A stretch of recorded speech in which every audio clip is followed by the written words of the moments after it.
আমার আগের ভিডিওতে কমেন্ট এসেছিল দিয়ে আলুর দম বানানো, তাই আজ একদম নিজের মতো করে বানিয়ে ফেললাম আমার স্টাইলের আলুর দম। প্রথমে আলুগুলো ডুমো ডুমো করে কেটে নেব।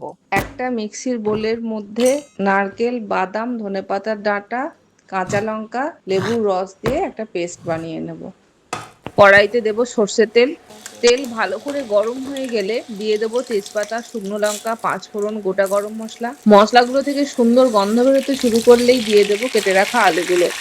এরপর দেবো নুন আর হলুদ। ভালো করে নেড়ে চেড়ে আলুগুলোকে হালকা করে ভেজে তুলে নেব।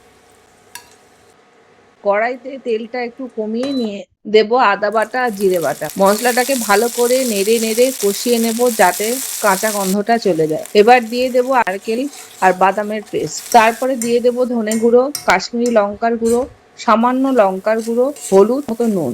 এবার দিয়ে দেবো নারকেলের জল। মশলাটা ফুটে উঠলে দিয়ে দেবো আগে থেকে ভেজে রাখা আলুগুলো। আলুগুলো মশলার সঙ্গে ভালো করে মিশিয়ে এবার ঢাকনা দিয়ে দমে রান্না হতে দেবো। আর যদি তাড়াতাড়ি করতে চান তাহলে এই পর্যায়ে প্রেসার কুকারেও রান্না করতে পারেন, তাহলে অনেক তাড়াতাড়ি আলুগুলো সেদ্ধ হয়ে যাবে। এবারে শেষে দেব বাটা গরম মশলা আর সামান্য হিং ভেজানো জল।